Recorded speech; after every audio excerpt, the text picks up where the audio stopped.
Good morning, everybody. Hope you can all hear me okay. My name is Richard Hall. I'm a director of Future South. I'm sort of doing some of the housekeeping today, so I'm going to be popping in and out as I let people in and out of this webinar. I'm going to introduce you to Ben Earl, Chairman of Future South, in a second. Before I do so, if you could just keep your microphones on mute and also switch your cameras off just to enable good bandwidth, etc. The meeting is being recorded, so there will be a recording later on once I figure out how to do the technology. But anyway, welcome to Future South Thought Leadership webinar. It's great to see so many of you here. I will now pass you over to Ben Earl, Chair of Future South, to introduce our speaker. Thank you, Richard, and good morning to everyone, and thank you very much for joining our latest webinar, which are proving to be very popular and no more so than today. So Future South is all about economic transition without costing the earth. And we are I'll just take you through a bit of information about Future South before we start. So our vision is to support zero carbon innovations, a resilient economy, and enhanced quality of life. Future South is an internationally recognised not-for-profit public-private partnership that supports a net zero carbon future. We've got 4 key strategic goals. It's unlocking green finance, it's influencing and educating, providing access to global networks, and delivering innovation support. And we have 5 priorities, which I'll just briefly run through. So it's deploying renewable energy and other zero carbon technologies, mobility for all through efficient and sustainable transport, communities capitalising on the value of biodiversity, resilient homes and businesses, and reducing resource use, including water, waste and energy. And as I said before, we're delighted that we've got Aldred Drummond, who's Director of the Real Estate at Long Harbour, with us today. He's also head of the team at Fawley Waterside, which was purchased in 2015. His company is founded and managed by Aldred, and he also owns the Cadland Estate, which is nearby to the site we're going to talk about today. Aldred's got 2 decades specialising in building communities. This began in the late 1990s in Northamptonshire, where he was regenerating Corby, and where he then moved on to Kettering and Wellingborough, where he's developed 14,000 homes. He's created office spaces, schools and parks. So he's a man with real vision, and that's really being demonstrated so far at Fawley Waterside, which we're looking forward to hearing more about today. So Aldred, thank you very much for joining us, and I'll hand over to you at this point. Ben, thank you. Can you hear me? Yeah. Ben, you can hear me? Well, thanks very much for that kind introduction, and I'm thrilled to be speaking to Future South and its members today. And I hope we can go through some of the issues and objectives that you've just raised, all of which are germane to the project at Fawley Waterside, which is the transition of formerly the largest oil-fired power station in the world into a genuinely sustainable community. So if I could click on to the next slide, please. So that is, as we saw it probably a couple of years ago, those that are familiar with the local area will have known that we've been undertaking demolition work at Fawley since 2016. So quite a number of the large structures of the former power station buildings have in fact been demolished. We're left with about half of the boiler house, which is effectively the tallest building you can see there, plus the chimney and the administration building, but the rest of the power station structures have been demolished, and that is due to complete probably in 2022. I'm slightly hesitant because it's a linear process and it just depends on how quickly the demolition crews work through it. So I suppose the big event will be the demolition of the chimney, which should be in October. But if we fail to do it in October, it could slip into sort of March next year. But that will be quite a momentous occasion, and one sort of twinned with progress, but also a little bit of sadness that some people were quite keen on retaining the chimney, and it is a very strong local landmark. But I hope you will see that we are going to replace it with something a lot more interesting and relevant to the future of this area. You can also see that we're within the New Forest, and this is particularly important to our credentials as a sustainable developer, and commitments to increasing biodiversity and increasing biodiversity net gain. And we'll talk about that in some detail later. It's a spectacular location, right on the sort of end of the Southampton Water, which does bring with it some challenges, and mobility is one of your key areas. And I've been working very closely with one of your board members, Nick Farthing, on all aspects of mobility, but of particular excitement at the moment is the potential reopening of the Waterside railway line, which I will also speak a bit more of shortly. Can we switch? Next slide, please. So the key characteristics of the new town, and it is very much a new town. This isn't an urban extension or a residential dormitory settlement. This is very much a new port town, and designed to be one of the most beautiful small towns in England. And therefore it has a full complement, or a full suite of different activities that you would expect in any town of a similar size, circa 5,000 residents, a minimum target of 2,500 jobs that we may be able to double, and which is a total area of about 3 million square feet within the current planning permission. And as I say, there's a full mix of uses, so residential, both affordable and private sales, and rented property, a heavy concentration on commercial and industrial, which I'll come on to, which is very important, both from the site historically and also for the future of the waterside, and also retail and other complementary uses. We've got a particular focus on smart technology and the potential for Fawley to be one of the first smart towns in Europe. And I'll come on to that again a bit later. Next slide, please. This is a watercolor of the current planning permission. So we have effectively a parameters plan, which would allow us to build out what you see there in front of you. And you can quite neatly see the geography of the area, the Hamble River.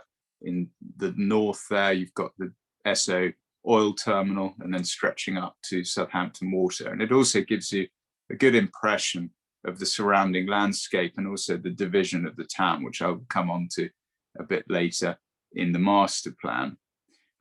There's a great deal of mix of buildings, a great deal of mix of heights, so that you get a variety and interest within the cityscape, and defined commercial area, a sort of heart of town, which is really the town centre, and then a suburb, which is much more of the New Forest and deliberately designed to look like the New Forest.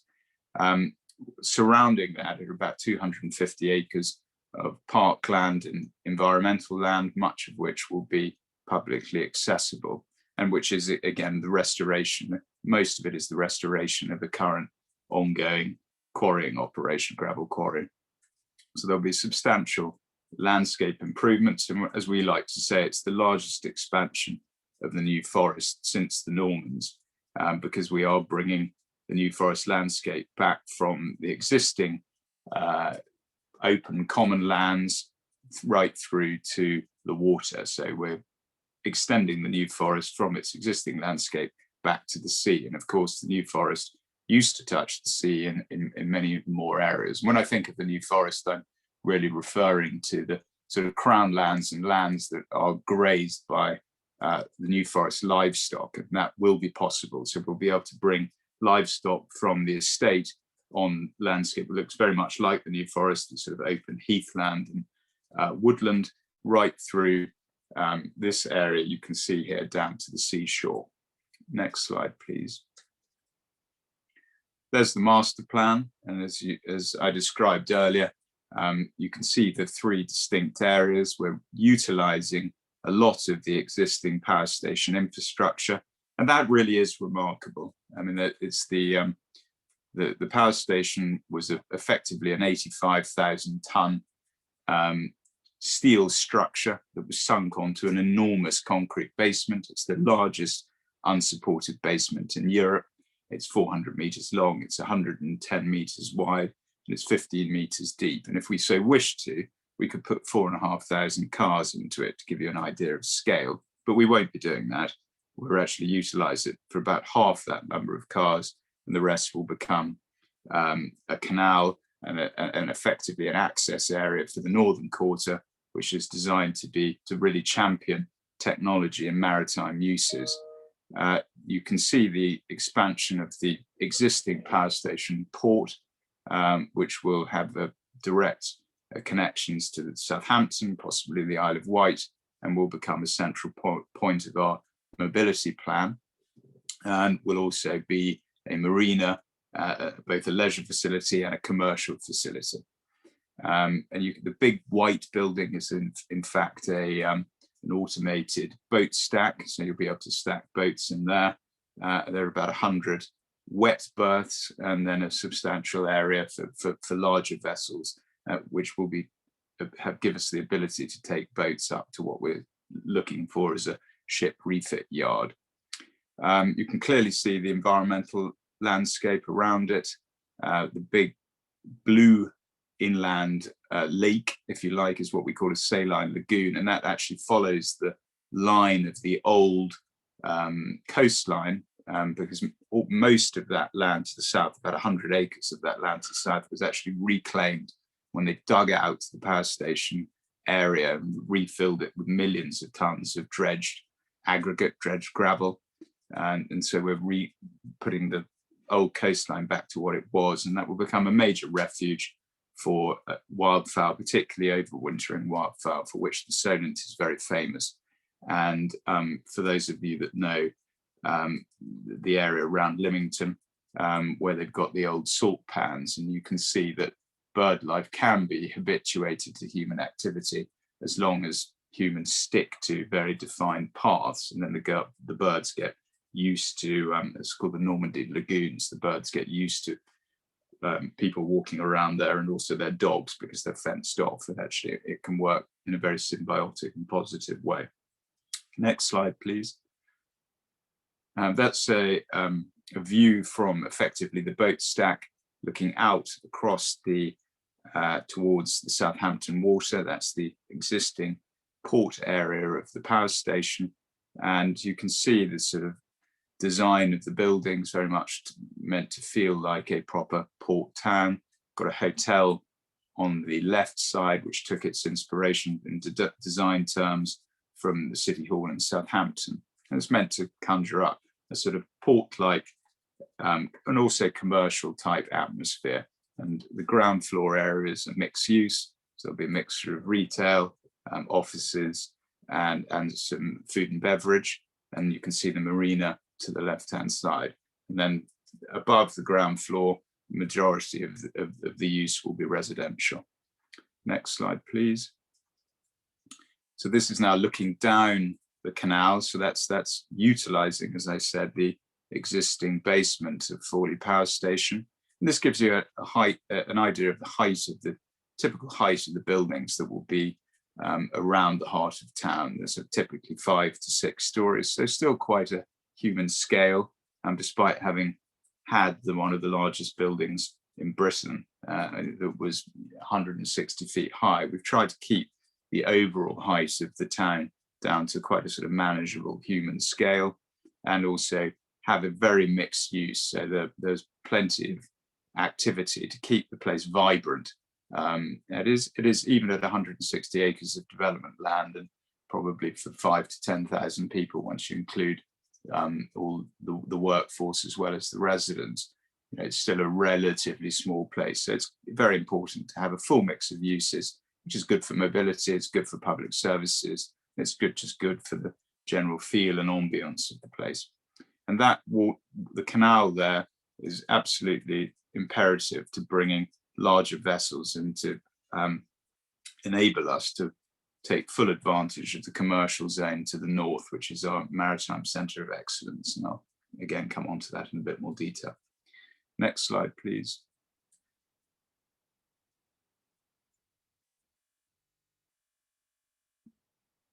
Next slide, please. Sorry, go back one. So some of the key differentiators of the plans for Fawley are that it really is a mixed use place. The idea, we call it the intelligent merchant city, and this is meant to foster very much ideas that it would be a working and a living environment. And we're underpinning that with some of the latest technology. We like the juxtaposition between the traditional design, but the very latest innovation within the town. And we've had a very effective core technology group that I'll come on to later that was really delved very deeply into what does intelligent mean? Why would you want to be a smart place, a smart city? What benefits does that bring to the community, to the town, and to the management of the buildings and the town?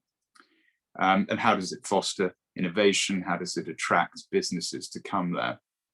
And all of this is grouped together to make a very compelling offer to new businesses, and I believe new residents who will want to come and live in a very connected place, but also a very beautiful place, and a place surrounded and very in tune with its natural environment, its surroundings, its position within the national park, and therefore the sort of link between development, yes, but also protection and enhancement of nature. It'll be a very attractive place. And I don't want to dwell on COVID, but I'll come on to that a bit later as well, but one of the impacts of that is the enhanced use of technology. So we really regard technology and connectivity as the fourth utility. Next slide, please.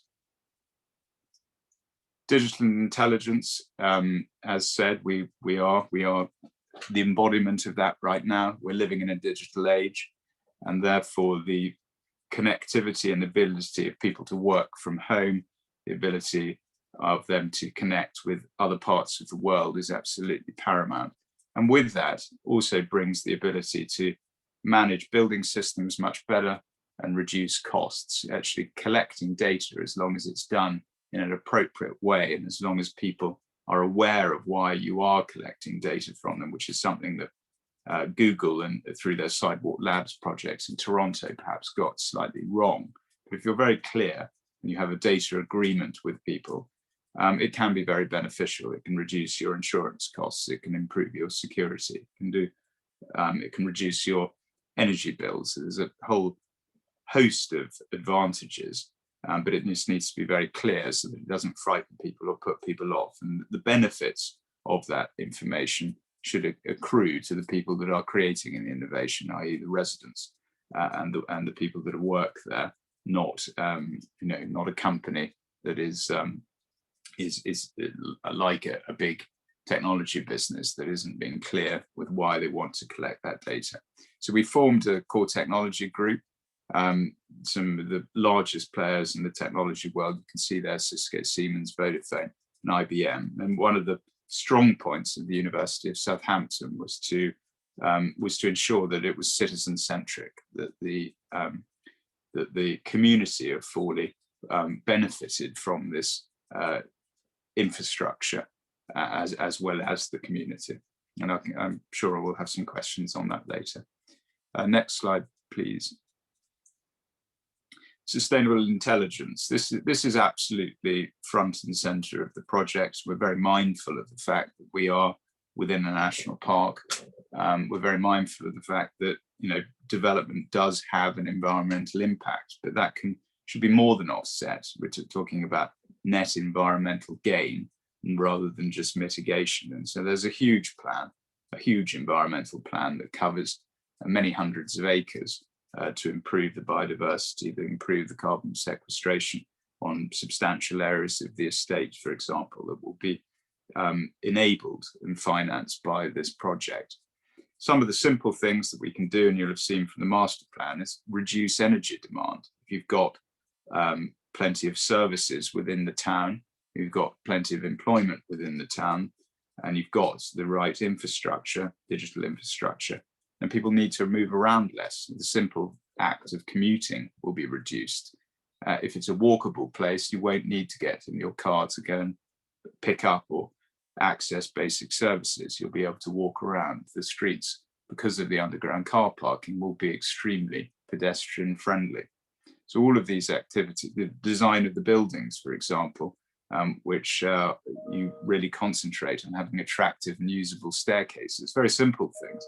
But if many of us who been into office buildings, particularly in the cities recently, you cannot find the stairs. The stairs are simply there for fire escapes, and everything is dependent on the lift. Well, that's something we can design out. And then it goes into things which are becoming very mainstream, like reducing water usage by making it more efficient, managing electricity use in terms of producing heat better, making sure that buildings are built in a way where they are inherently sustainable, both from the materials that are used, but also the way that they operate. So you're reducing total energy demand. I think there's very exciting opportunities in renewable energy, right from hydrogen power, which has become green hydrogen power, I should say, which has become very much a focus of the project, through to more traditional forms of renewable energy, such as solar, but also using ground source heat pumps, water source heat pumps. And I do believe over the next 5+ years, we will have tidal energy. It's not quite there yet, but this is a project that's going to develop over many, many years, and other renewable energy systems will come to the fore. And all of these combined improve biodiversity, reduce emissions, reduce energy demand, and also increase people's contact with nature, which is proven to be essential for improving people's well-being. Next slide, please. Collective intelligence, we're absolutely blessed, and some of the board members of Future South are from these institutions. We have struck up a strong relationship with many of the local universities. We very much see this as a centre of innovation, and I'll come on and explain a bit more of that when we come to the Freeport and the opportunities that the Freeport brings. But we've really worked hard to build relationships across the South, and Future South has been invaluable in that, both through academia, through some of the research institutions and businesses that are around the Solent. And we are in a flourishing place. We're very lucky. We have a very rich seam of extraordinary institutions that are located in the South, and we've got many unique selling points both for the region. And that has been a big focus of ours, is to try and establish exactly how Fawley can fit into that, and what are the unique selling points of Fawley itself, and how therefore can we best interact with these institutions and make sure that we have long-term environmental, but as well economic sustainability, which is absolutely critical to the project. Next slide, please. So one of the first tasks that the team set about when we bought the site in 2014-15 was to work out what were the most important and likely to be long-term sustainable economic themes. Two of these I will concentrate on today. One is maritime and one is technology, and I've spoken a little bit about the technology thoughts already this morning. But the central theme is to create a cluster of excellence with these two core themes of maritime and technology, and do everything we can as a developer, as a town builder, to foster that, to improve that, and to continue to augment that offer right the way through the development process and beyond. So next slide, please.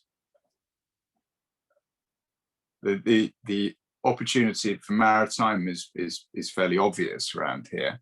It is there's a very deep talent pool. There's a lot of the gross value add of the area comes from maritime, and we do have some extraordinary businesses. It's also fast growing. It's imperative to Britain's future as a trading nation. And has been some very strong interest in Fawley because of some of the specialist assets that we have. We have a dock. It's not nothing of the scale to Southampton or even indeed the military port. We have a dock that is usable for a considerable amount of the vessels that use the Solent, and it's one of the last large areas of undeveloped, let's say, or to be newly developed land that is available for maritime activities, and that really is pulling in some great interest from some major employers who would like to locate in Fawley, and that will only be supercharged by the Freeport agenda. And we've got to invest in those assets. So as I said, the canal will need some specialist equipment, and really this was a big focus of ours, and is also very, very much intertwined with the economic plans from the Local Enterprise Partnership, the County Council, and from government through the Maritime 2050 and the Ports Partnership. And we do work closely with both Solent Gateway and with ABP to offer a different type of offer to firms than can be delivered by the port or the military port. Next slide, please. Smart tech, I've touched on. I mean, there's an enormous amount of capital has been raised into the technology businesses over the last 20 years. And so these businesses are very forward-looking, very well resourced. We have some experience of them, very local experience of them. I have a tenant called Unity, which is one of the largest gaming businesses in the world, that is located on the Cadland Estate. They bought a local business, a very successful local business, and they have found that they've enjoyed being here and in fact have flourished. And they've found that the access to the talent pool, because of institutions like Southampton University, has been very additive to their business. And that was one of the sort of the catalysts of considering smart tech and its suitability for Fawley. And then when we started talking to the core technology group, as I mentioned, it was clear that there was a very rich vein here in the local area to build on. And so we see this as, if you like, the part of the transition for the waterside from its dependence and its prosperity over the last 100 years, which has been very much based on oil. You know, with the largest oil refinery in Britain, the second largest oil refinery in Europe, still currently, and very important as it has been. And then we had one of the largest oil-fired power stations. So this is, if you like, looking to the future for the next 100 years. Next slide, please.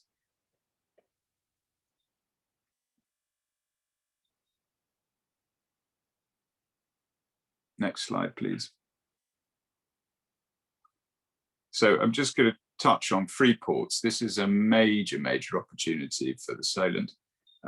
Some of the fiscal advantages for companies locating within a Freeport are very, very significant, such as enhanced capital allowances, which allow you to offset your investment in plant and machinery very quickly against your corporate profits, and some other but substantial benefits, such as national insurance contributions that are not payable up till you pass the £25,000 ceiling of wages, business rates relief, stamp duty relief, and this really will catalyse some substantial investment in the Southampton Solent area, and I'm already experiencing it. We've had quite a number of inquiries from some major businesses that want to come to Fawley. They were already considering Fawley because of its USPs, but this is really spurring them to get on with it, to make those decisions, which are difficult. You know, there is inertia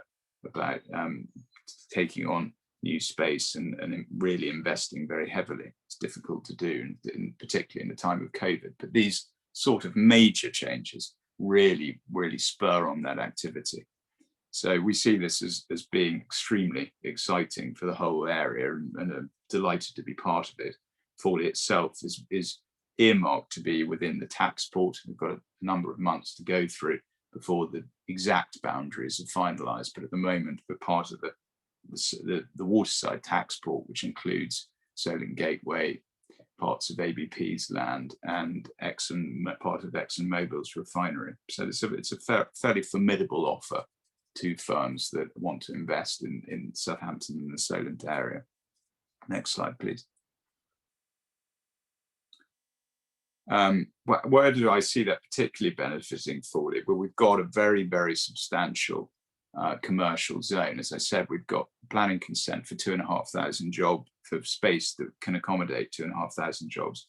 My ambition is to double that, and the Freeport status will significantly accelerate the take-up of firms, or if you like, the absorption rate of commercial space. It will also benefit residential take-up because it will encourage people to come and locate here, and it will significantly enhance government investment. It has to enhance government's commitment to investment in transport, with particularly the A326 and Waterside Rail.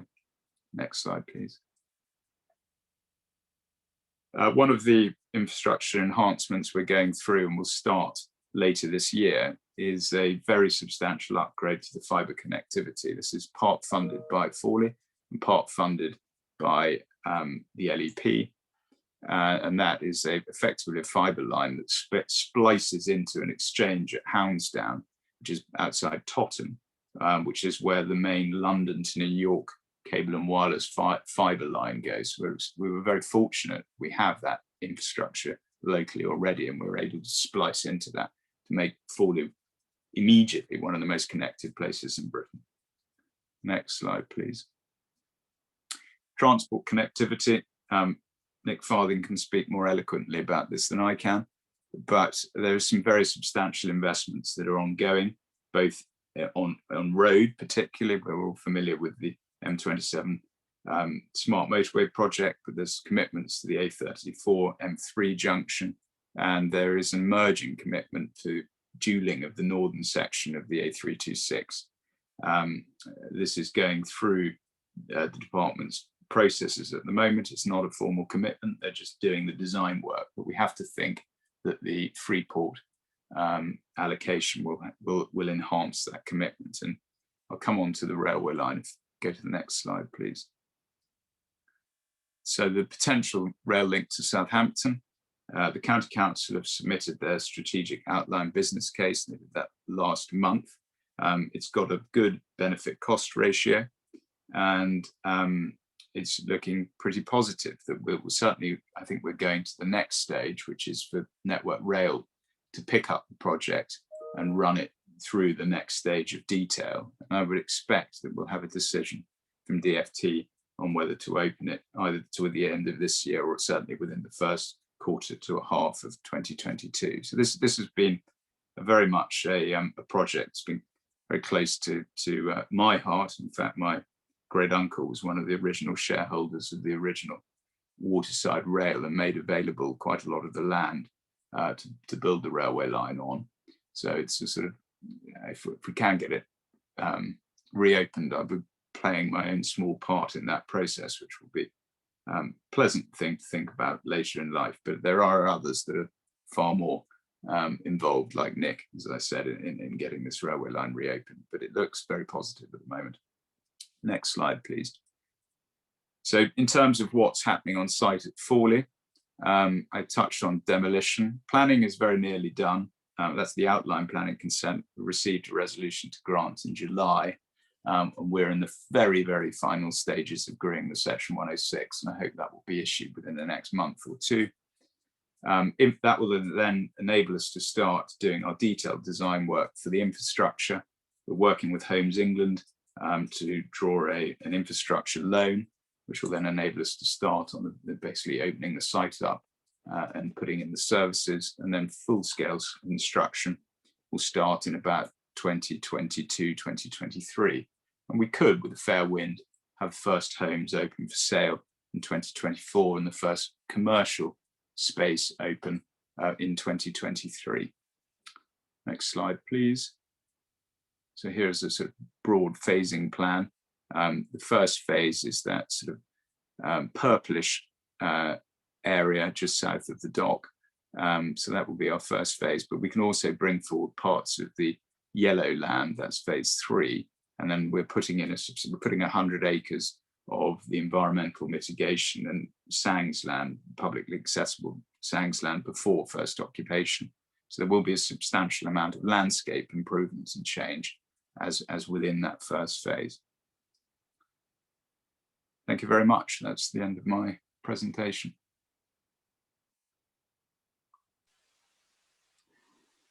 Okay, well, thank you very much indeed, Aldred. That was really interesting. It was really good to go through such a sort of wide variety of connected issues, which I think are at the heart of what this project is all about, which has always been the vision. And I think that's why, as a board, we've always been on that journey with you from the early days, because we fully see the benefits of this. I'm just looking at the time. We've got a number of questions that have come in. So are you happy to have a quick I'll do my best, Ben. I'll do my best. Okay. What I'll do is I'll try and I'll just try and get to, well, I'll start them in order of when they came in, if I can just knit back. I think the first question was, I'm sure someone will tell me if it isn't, will there be any grass sports facilities for rugby, etc.? Yeah, there are sport facilities within the planning application. So there are areas for outside sport, football, rugby, etc. We haven't done any detailed design of those yet, but there's certainly land available, and we'll be considering exactly what the components of that should be, you know, once we get through this outline stage. Haven't given any specific thought to rugby, but let's do that. We'll mark that down. That question came in from Paul Uglow. Thanks, Paul. I assume you're a rugby player stroke fan, but if you want to come back with any further stuff, then please do let us know. Bob Whitmarsh, you asked a question about the impact of rising sea level and potential flooding. Is this a concern? Because obviously, is the land quite low lying there? It's not a concern, because the land was raised to build the power station. So we're working with the Environment Agency on what is the suitable height that the land needs to be raised to. In fact, we're going beyond that for design reasons. So we're probably going at least another ½ a metre beyond the highest point that the Environment Agency would like us to go to, just because it suits the lay of the land better and our building intentions. But you know, there will be a huge amount of southern England that will flood before Fawley Power Station does. So yeah, it's not to say that it's impossible in 1,000 years, who knows, but certainly the projections that we're working with the Environment Agency make it. It's never flooded before, and we're quite a lot higher than the sea level. So I'm not concerned.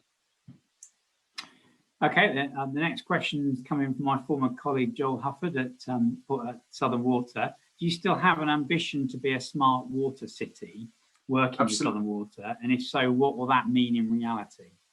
Well, we've committed to the 100 litres per day per person, which Ben, you were intimately involved with.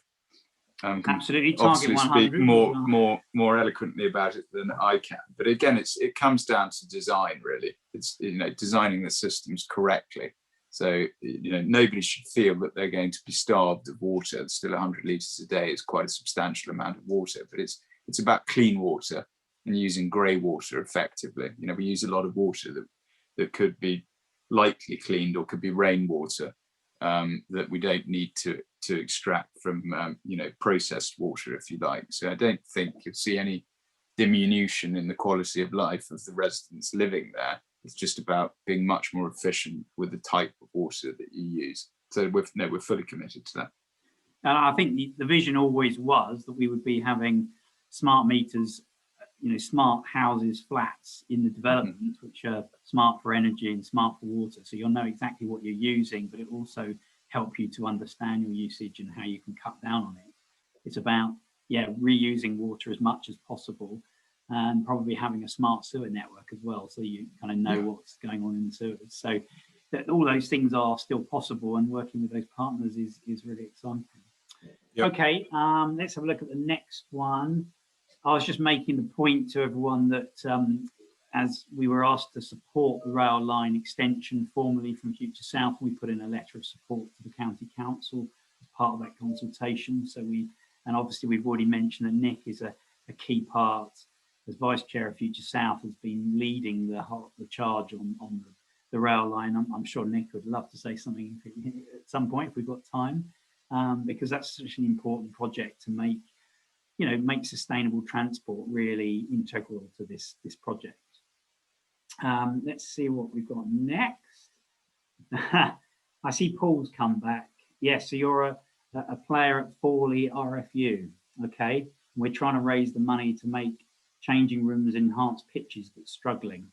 Currently over 150 youth players and 50 odd adult players. So we'd like to talk to Aldred about this. So I think he's basically saying that locally there's a lot of need for these facilities. So if there's ways we could work together, that'd be really, really helpful. Very happy to have that discussion. If great.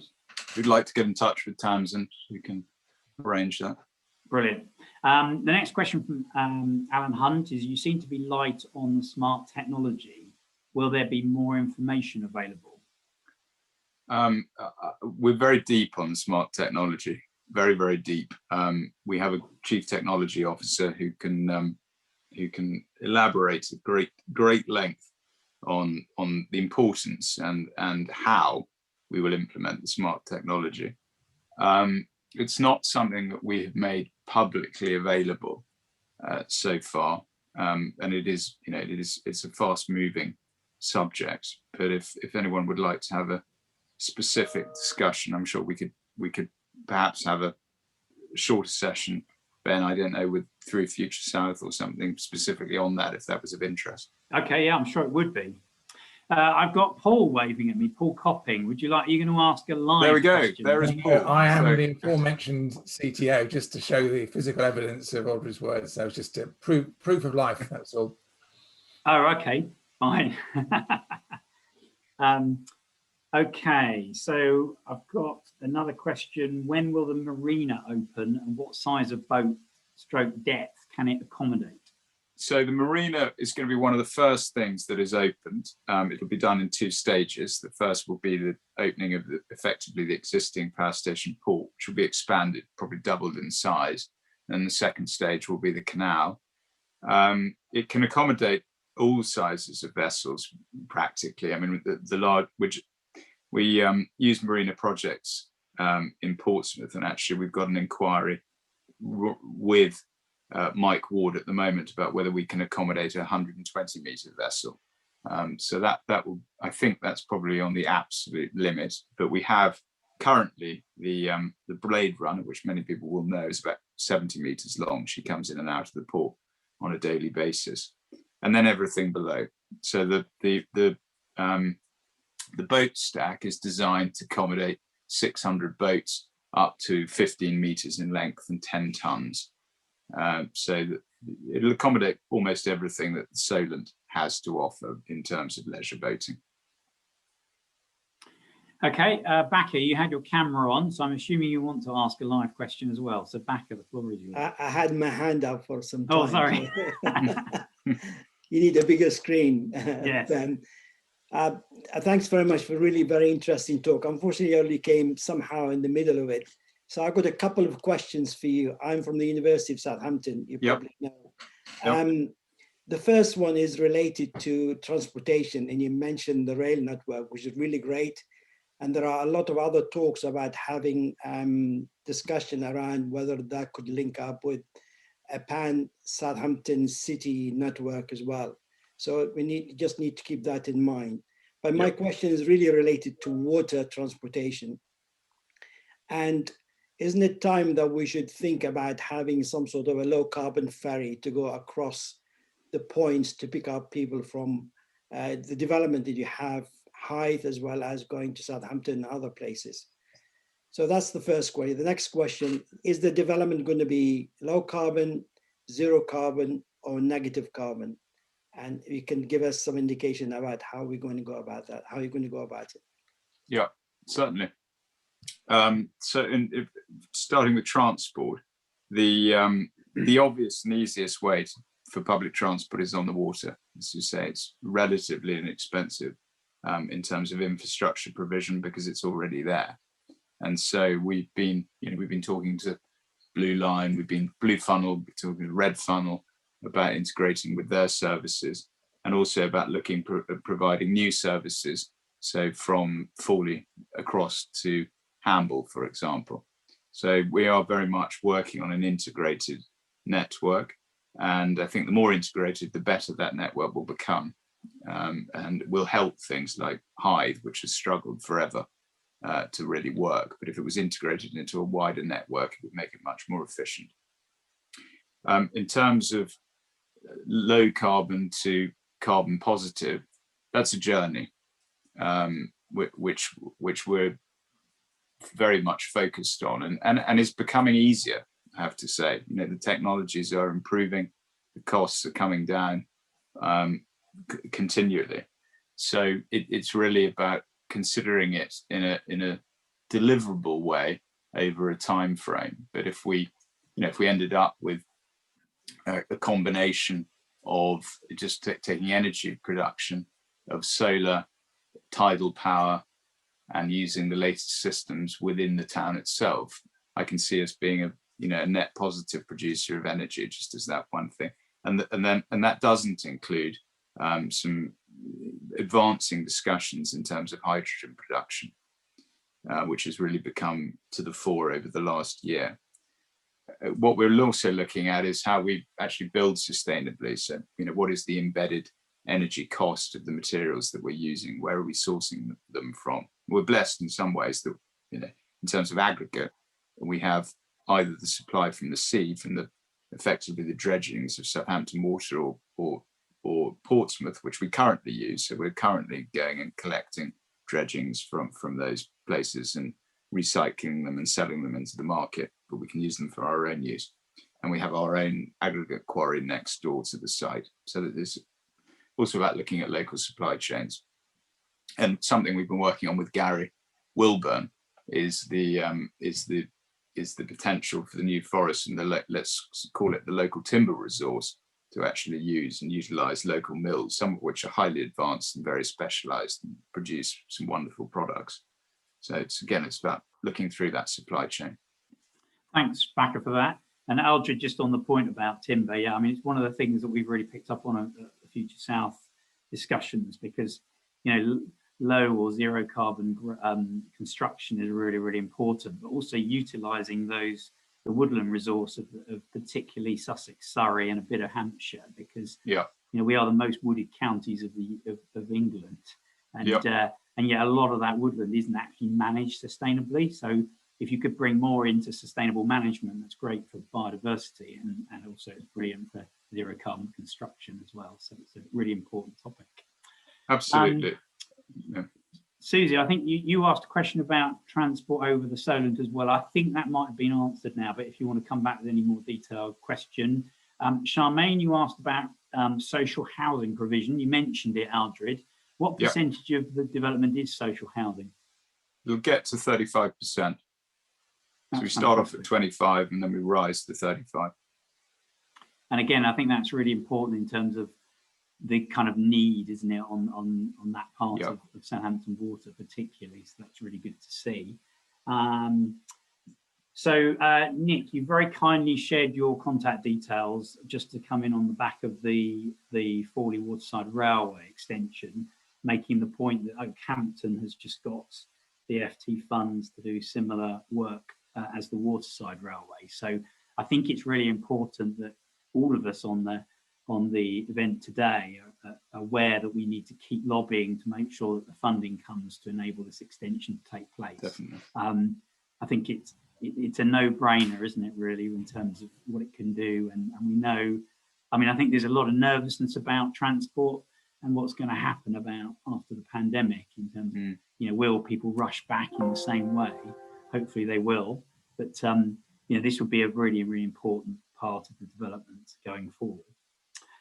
I think that's coming to the end of the questions. We've got about 10 minutes left. So, Brett, I see you turned your camera on. Did you want to say anything, or are you wanted to add anything in or to the discussion?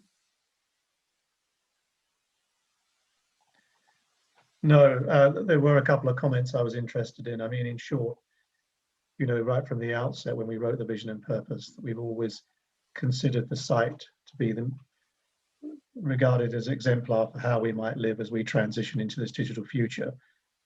And we have added to that. So the technology, as Aldred said, is almost spiraling out of control. We anticipate being future ready. The economic purpose in terms of job creation remains at the core of what we're doing. So it's about hope and belief. And some of you university colleagues have heard me speak to students about that. And thirdly, the actual scale of our ambition really is only limited by imagination. And with a CEO like Aldred Drummond, whose family I mentioned in the chat has been here for 250 years next year, we're almost guaranteed that, because Aldred always wanted to leave, and still does, a legacy of sustainability. And when you think of sustainability as the holy grail, and we looked at that in 2016 and called it eco-intelligence, that sits at the core of our ambition, in my view. And so far, I haven't heard anything to the contrary. And I think that by collaborating, as we are doing with, you know, with your group and many others, and I think that by collaboration, for example, like on the Freeport win and winning the A326 bid and winning on, you know, 5G and winning on Vodafone, collaboration is key. And we always thought that we couldn't do this without the private sector, other organizations, academia, and the third sector. So, you know, we welcome conversations with everybody. And I would wholly like to thank some of you, because you've been on this journey since I joined in late 2016 and worked with Aldred on the vision and purpose. So really, this is the first opportunity I think I've been able to sit with you since you all came to Fawley some time ago. You know, and I hope you'll agree that we have made considerable progress. And there were also apologies I'd like to make, because obviously I promised a lot, particularly people like David Hutchinson, and David very kindly brought sort of 5 professors over. What I didn't realize was that this was going to take a little bit longer than I anticipated. But now we're getting to the meat of it. And I think now that we can start inviting people in, and all this brain power that we've got collectively, you know, to make this vision true. And I mentioned in my chat, you know, welcome any conversations around COP26, because we are being looked at as this exemplar for UK PLC. In other words, if we can build a better place at Fawley, create better Britain, and then sell it as maybe a special purpose vehicle to create better planet, yeah, that remains at the heart of my personal vision, and I think ours as well. So thanks a lot. Thanks, Brett. Thanks to you as well, very, very much. No, I mean, thank you. It's been a really interesting project to follow from the beginning, as I said. Right, we've got a few more questions coming in now, so I'm just going to whip through them. Some quick fire round ones then. So, Aldred, what about hosting the first Zero Carbon America's Cup? Well, might be possible now. Okay. As the Kiwis have accepted Britain or INEOS UK as the challenger. So who knows what will happen there? But it's despite bowing out of the 35th America's Cup, who knows what will happen in the 36th? Yeah. Thank you, Susie, for the question. And if anyone can help with that, it will be Susie. So that's great. Well, Ben, I'd just like to say that, you know, we did win collectively this 5G cows 5G create bid, and that will enable us to have the beginnings of 5G across the Solent. So that might encourage them to come here. And we absolutely win that too. Is it Ben? Is it worth Paul saying something on? You had a question about technology. Is there something? Is that a vein that is worth? Well, we've got 5 minutes. Sorry, Paul Uglow. Paul Copping. Copping was, you know, is here as our CTO. Is it worth exploring technology, or would you like to carry on with questions at it either? No, we've got a bit of time. So we said we'd finish by 12, so we've got 5 minutes. And so we could put Paul on in the hot seat if you like. Yeah, very happy to do that. I've been working as the CTO the last year or so, and particularly coming from a point of view of all the digital design and alignment of partners and relationships to investors. My background's mainly in the telecoms industry and then transport and smart cities work. And I've come over from where I was doing an innovation job in the Royal Borough of Greenwich. And so my agenda, if you like, is the active infrastructure, all the stuff that comes together to provide an intelligent and integrated user experience.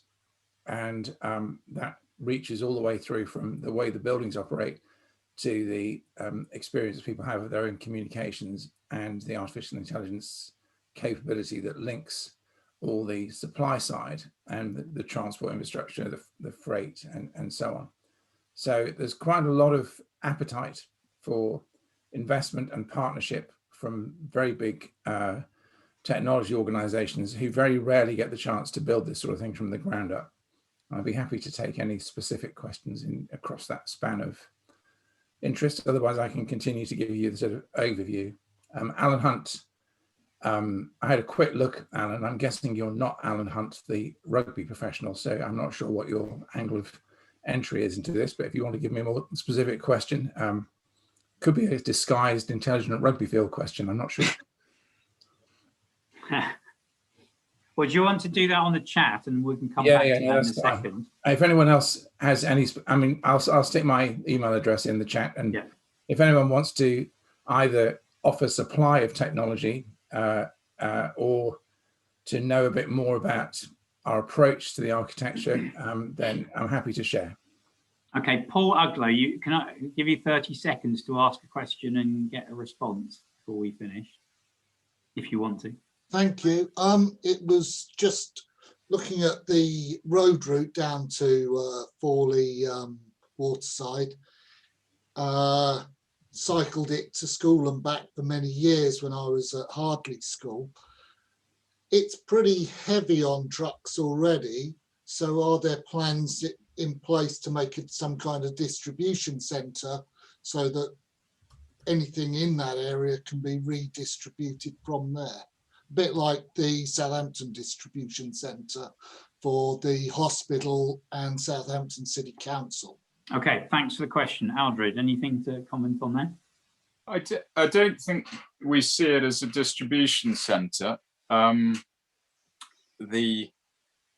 there are some, some fairly major improvements that will happen to the A326 and particularly the southern area. In fact, part of those, a substantial amount of that is being funded by the local enterprise partnership, which starts. The work will start, but you'll see that work starting in the next month or so.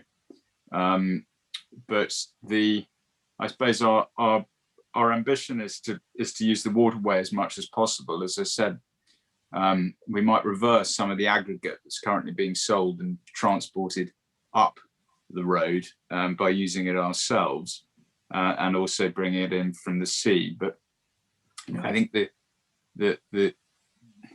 in terms of a distribution centre, we're sort of in the wrong geography of that because of the New Forest and the water on two sides. Thank you for the question. Can I just thank you all for your questions and for the discussion. I've got two quick things to do. The next event that's taking place next month, there's a link in the chat, and it's going to be a discussion. Let me just find it correctly. It's with Paul Walton, the director of the New Forest National Park, around natural capital. So do click the link and book your place for next month. This is a speaker series happening every month. I've got one on water coming up in a few months' time involving Portsmouth Water.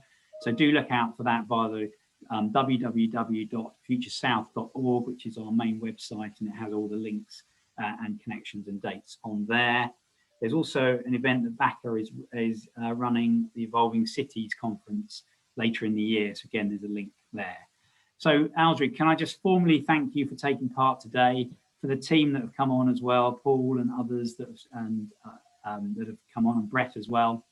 And we look forward to seeing you at an event sometime soon, but thank you very much indeed. Ben, thank you. And thank everybody for listening and for the questions. Thank you.